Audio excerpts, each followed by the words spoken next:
Toby Green is a professor of African and Latin American history at King's College London, and that's where he joins us from live. Good to see you, Toby. Thanks for joining us. Hello. So Hello. Thanks for just in having the me. past few days, we've seen headlines, for example, of alarmingly high wheat prices in Egypt and elsewhere. What else are you seeing that is concerning you? Well, I'm glad you're covering this. It is a very concerning picture, actually. So it really is something that we have to consider globally. You know, this is something which has been going on for a long time. In fact, in October last year, the United Nations already warned that food prices were higher than they'd been for a decade, and this was caused by bottlenecks, supply shortages linked to the shutdown of the economy in 2020 and the lockdowns. And already I've spoken to colleagues in Ghana, for example, who told me that over a year ago, the price of grain for poultry farms had already more than doubled.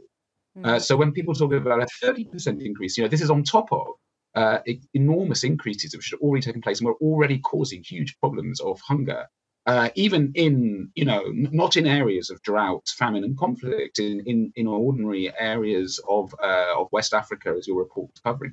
So the 30% increase has to be factored in on top of the increases which had already been caused, and it's extremely concerning. I mean, the UN representative who you just had on showed, you know, talking about an increase of 7 million in hunger and extreme poverty. I mean, that's on top of 40 million increase in extreme poverty in 2020 and early 2021, according to the UN, through the impacts of the COVID restrictions.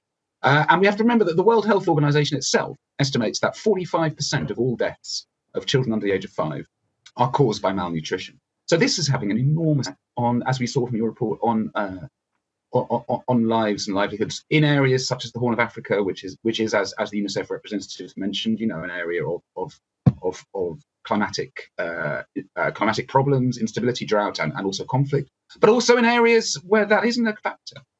You know, I've spoken to a colleague in Nigeria recently who said that if it weren't for enormous solidarity being shown among communities in Nigeria, there would be food riots in Nigeria.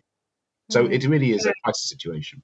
So in places in Africa where you do see a perfect storm of problems, Ethiopia, for example, where there's been unrelenting drought plus war, now you have conflict elsewhere, hiking prices even more, hiking fuel prices.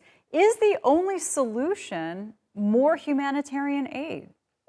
Well, I mean, I think that's a stopgap, but I don't think it's a long-term solution. You know, I think that fundamentally a long-term solution is a move away from a structure of dependence Right. and creation of dependence, economic, and that's the long-term. You know, I'm a historian. You know, that's something which has been going on for 400 or 500 years, and it's a process which has led to huge inequalities around the world. And and you know, I wrote an article with a social scientist from Guinea-Bissau, Carlos Cardozo, where we argued for frameworks of credit being constructed within the African continent through the African Union, an African bank such as EcoBank, which could lead to a different type of